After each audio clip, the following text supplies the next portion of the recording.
থেকে মনে করাচ্ছে আজ থেকে 10 বছর আগে সত্যি ফিরে যা।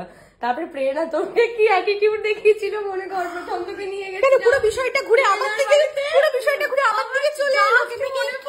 10 বছর আগে সায়ক, তোর মনে আছে? পুরো বিষয়টা একদম ঘুরে গেল আমার দিকে। ছোটবেলায় আমাকে যে অ্যাটিটিউড দেখাতো, পাত্তা দিত না, নিজেকে হিরোইন পাওয়ার ইনফিনিটি ভাবতো। ও হচ্ছে মানে ধর আমি গেলাম ওর সিরিয়ালে, আমি জুনিয়র আর্টিস্ট হয়েছিলাম, ঠিক আছে, তো ওই ওকে একটা দেখে একটা ভালো লাগা আমার কাজ করে, মানে ওই রকম ভালো লাগা না, মানে হিরোইন অ্যাক্টর দেখতে পাচ্ছি এরকম একটা ভালো লাগা কাজ করে। যখন ওকে সামনে থেকে এরকম যেতে যাব, ঠিক মুন্ডুটা ঘুরি অন্যদিকে চলে গেল। এসব আমি কোনোদিন করিনি, তুই জানিস না। যে মানুষের সাথে হয় সে বলে করি না, কিন্তু যার সাথে হয় সেটাকে মনে রাখে। যেমন তোর সাথে, প্রেরণার সাথে আমি জীবনে কোনোদিনও কাজ করিনি, ঠিক আছে সায়ক।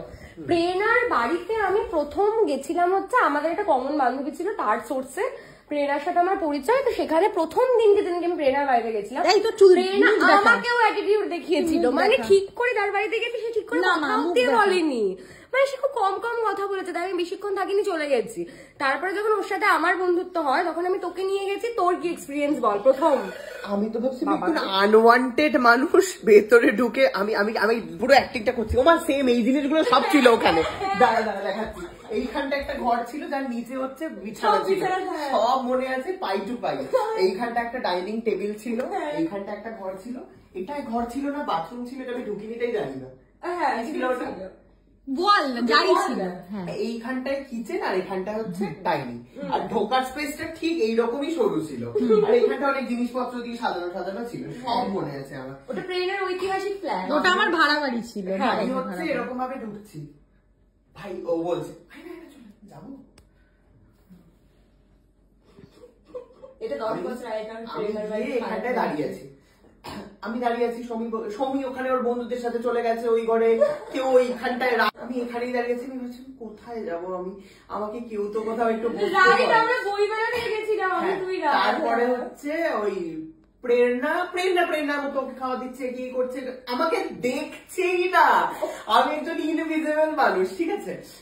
অনেকক্ষণ পরে সমী কি তুই এখানে দাঁড়িয়েছিস, যাচ্ছ না ঘরে গিয়ে বস। এবারে ঘরে গিয়ে কোথায় বসবো, সব তো বিছানায়, বাইরে আমি এরকম ভাবে বসে আছি, বাইরে মানে খাটের ঠিক নিচে এরকম ভাবে বসে আছি, ভাবছি যে কিছু একটা হচ্ছে বোধহয়, গভীর আলোচনা।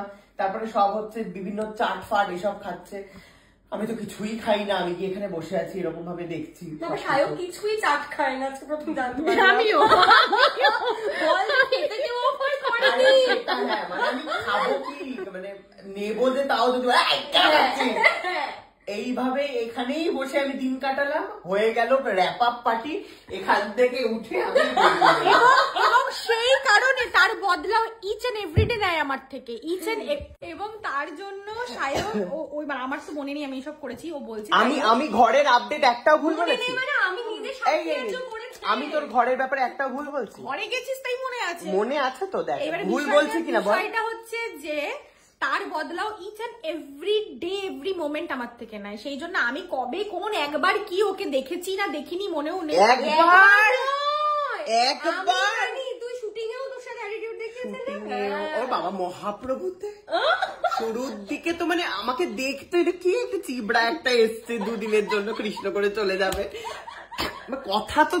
আচ্ছা, ও আর তিতাসদি হচ্ছে সুপিরিয়র জোন, ঠিক আছে, ওদের জোনটা হচ্ছে মানে হচ্ছে ওই হয় না, মানে ওই যে এই সিনেমা কিছুদিন আগে বেরোলো রে, যেখানে শাশ্বততাল ছিল, প্রভাস আছে, হ্যাঁ, যেটা হচ্ছে কালকির মতো, ঠিক আছে, ওইটা একটা সুপিরিয়র জোন। ওই জোনে হচ্ছে খাওয়ার থাকে, ওই জোনে হচ্ছে সুন্দর এসি চলে, ওই জোনে হচ্ছে খাট রয়েছে ঘুমানো যায়, ওই জোনে হচ্ছে সুন্দর হচ্ছে মাসাজ দেওয়া হয়, ঠিক আছে। ওই যে আমাদের হেয়ার করতো কি নাম, গোলু কি নাম বল, নাম ভুলে গেছি, বুঝবো, যাই হোক ওইসব বিভিন্ন রকম মাসাজ ফাসাজ হয়, ওই জোনটা আমি কোনোদিনও ঢুকতে পারি না। কোনোদিন ঢুকতে গেলেও এটা মেয়েদের ঘর, ওকে আবার চলে কোনোদিনও আমি ঢুকতে পারি না। ওই রুমটা যে দেখার আমার কি ইচ্ছে ছিল, ওই রুমের ভেতরে কি আছে, ওই রুমে আমি প্রেরণার সাথে কোনোদিন ওই রুমে তিতাসদি আর প্রেরণা।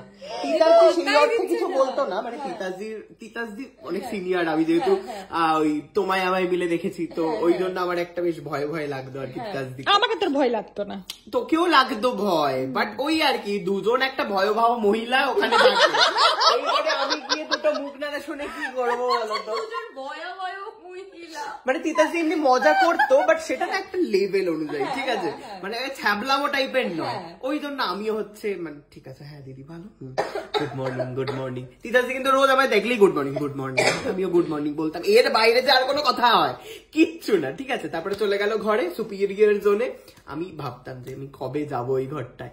তারপরে যখন নবনীতা এলো, ওর থ্রু দিয়ে ওর ধর একটুখানি শরীর খারাপ করেছে। এই নবনীতা আসছি, কোথায় কোথায় কোথায় শরীর খারাপ করেছে? ও আচ্ছা, এই সুযোগে খাটে উঠে বসে হ্যাঁ শরীর খারাপ করেছে না। সুপিরিয়র জোনে আমি ঢুকতে পেরেছি নবনীতা আর শুভদার জন্য। দেখ তোর অ্যাটিটিউড দেখ, এটাই হয় কিন্তু। তারপরেও নয়, আমি যদি ওই ঘরটায় বসে থাকতাম ধর আর 20 মিনিট বা আরো 2 ঘন্টা, সঙ্গে সঙ্গে ম্যানেজ করে কিন্তু সায়ক বসে আছে, হ্যাঁ আমি কিন্তু চেঞ্জও করতে পারছি না, কিন্তু সিনে যেতে লেট হবে, ঠিক আছে বুঝে না এবারে তোমরা। এরকম ভাবে খবর দিতই প্রেরণা করতে। আর শুধু সেটা নয়, মানে কারুর মা এসছে, কারুর অমুক এসছে, সাথে সাথে ম্যানেজারকে ফোন, বের করো ঘর থেকে, কি করে চেঞ্জ করবো আমি? এই ভয়তে সিটিয়ে থাকতাম। কস্টিউম চেঞ্জ করবো, সেখানে তো অবভিয়াসলি বলবো যে মানে ঘর থেকে লোক ফাঁকা করো, এটা তো অবভিয়াসলি জিনিস। কিন্তু আমার কাছে বিষয়টা বোঝ, যদি একবার এই সায়ক বেরো ঘর থেকে, আমার হচ্ছে মান সম্মান। আমি যদি আজকে ছেলেদের মেকআপ রুমে ঢুকে বসে থাকি, তাহলে যদি ড্রেস চেঞ্জ করে বলবে না বেরো, এটা কি কোনো এরকম বাবা। আমার নামে প্রচুর অ্যালিগেশন দেওয়া হয়েছে উল্টো পাল্টা, যেটা আমি একদম মানছি না, মানবো না। এখানেই আমি ইতিটা কোনো সিনিয়র আর্টিস্টই মানে না, এটাই নিয়ম।